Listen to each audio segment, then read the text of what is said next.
Welcome back to all. This is Charulata, Assistant Professor, Department of Computer Application.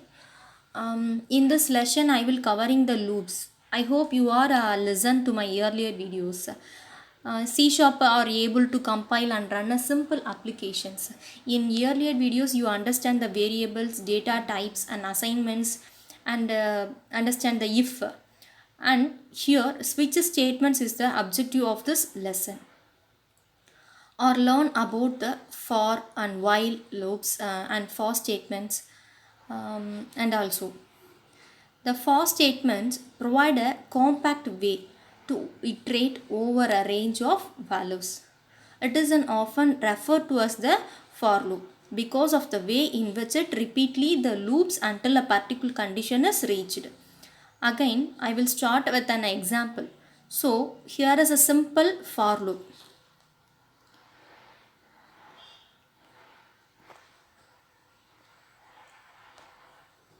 This is the for loop begin and this is the for loop end. Okay, and again in this example there is only one statement inside the for loop. There could be more. Now let's look at the for loop. So the for loop has the three parts. The first part is called the initializer and the second part is termination condition. And the third part is the increment, that could also be a decrement. Now let us talk about how this for loop works. In this case, when you enter the for loop, you are initializing the counter variable I to 1. Immediately after that, it will be check the condition as I less than 10. The answer is yes. So it will be go through the loop. You will encounter this statement and generate the output. It will go back then at the top of the loop, but it will now go to the increment part. So the I is going to be incremented by 1. I becomes 2. It will check for the condition. The condition is still true, so we will go through the loop, print the next value of I. In the statement, the for loop would keep on going as long as that condition is true. So now the first value of I that was printed is 1. What's going to be the last value of I that is going to be printed? Is it going to be an 10 or is it going to be a 9 or it is going to be 11? Let's look at the next slide. So this is going to the output of the program. It did not print the 10. So now let's go back and look at it. So what happens when here the counter variable I was 9? It's going to printer 9. It is going to back to the increment I become standard. Now it is going to check for the condition is I less than 10.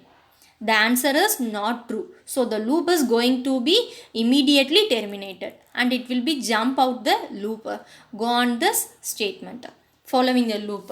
So that was the reason why 10 will not be printed. On the other hand, if you had made this statement as I less than or equal to 10, then the last value of I that will be printed would be a 10, but not in this case. Another type of for loop, this is the nested for loop. It is basically the same type that I showed you earlier exported. There are two of them here.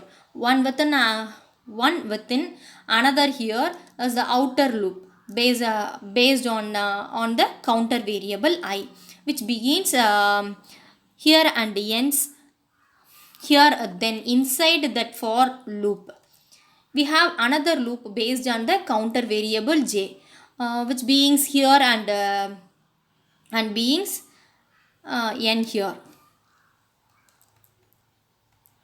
What happens when you enter the loop?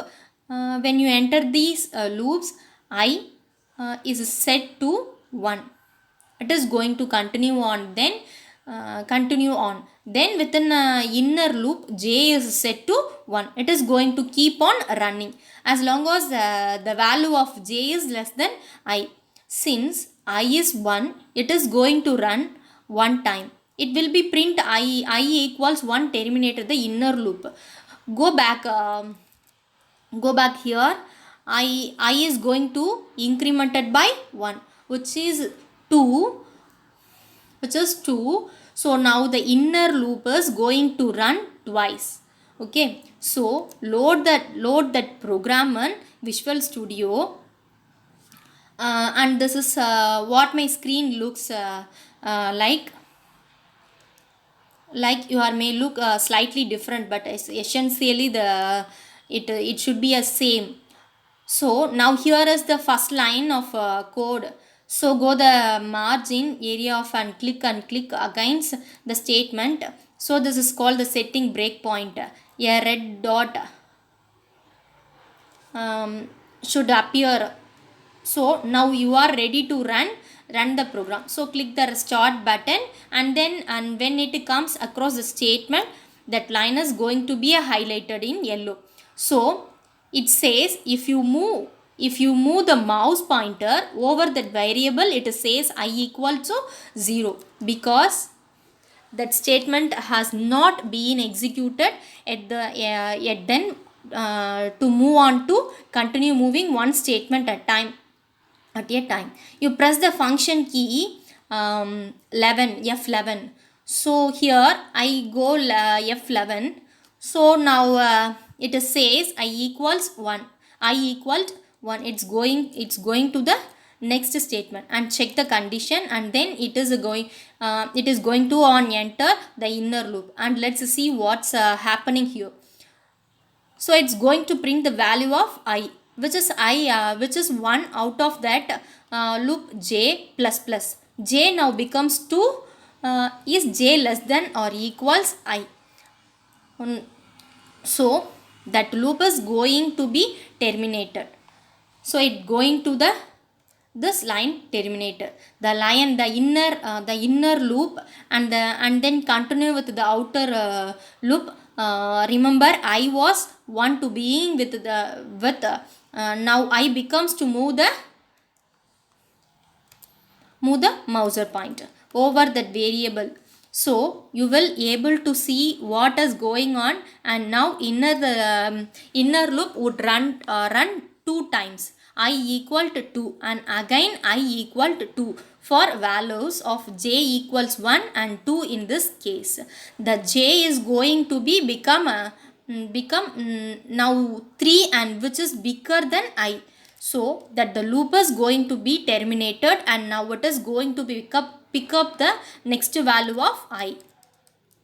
So fourth, this is the neat way of handling or looking at what is going on in your program. When you don't understand that or you think you may have a bug in your program, this is easy way to check that. So we are done with the for loop, and the next one is a while loop. So the while loop is somewhat similar to for loop, except it more limited. So when you want to run a segment of the code multiple times, but you if you don't have a counter variable, you only have a condition based on which you want to continue running or stop use the while loop. So serious the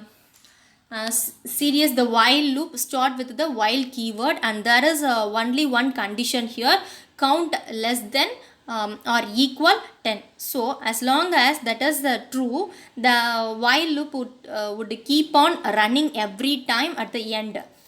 So the while loop to being with the count variable is set to one count is less than or equal to n. So it will go inside the loop, it will enter the loop. The count is incremented by 1. So count is now 2 and you print the value of count. So that's why the last and the first value of count that is printed as 2. The first value of output is continue and go back to the top of the loop. The count is still less than or equal as an increment count by 1, which becomes 2, becomes as 2 or 3, and you keep on going, and the loss value of count variable that will be printed as 11. Sorry, the last one is hidden. So because you incremented by 1, and then you incremented by the 1 after checking for that condition. So again you may want to go back and try this program yourself. The next one is a variation of while loop called the do while loop. The only difference here, um, here is that you start with the do while do keyword, and you split the while statement at the bottom of the loop. So in this case you are checking for the condition at the bottom of the loop, not at the top of the loop, no matter. Okay.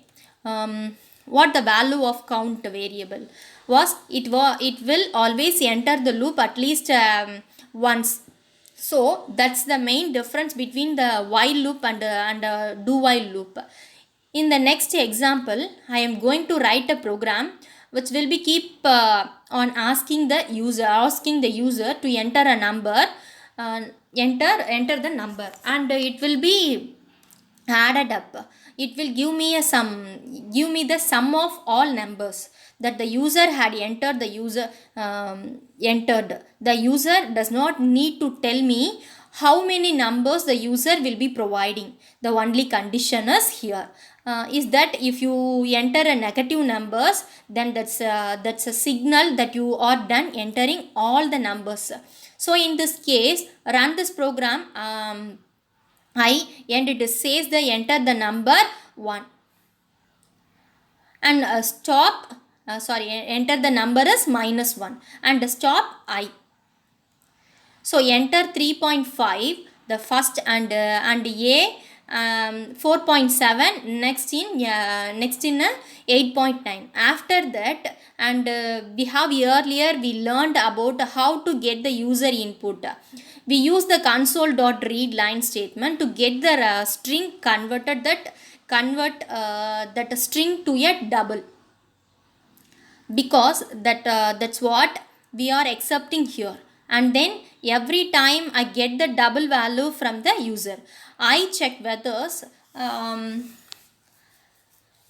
it is negative or not, whether it is less than 0 or not. If it is less than 0, then I break out the loop. Okay. So that is a new statement we are learning. If not I keep on adding that number and continue that loop. It will be always continue until it encounters this break statement.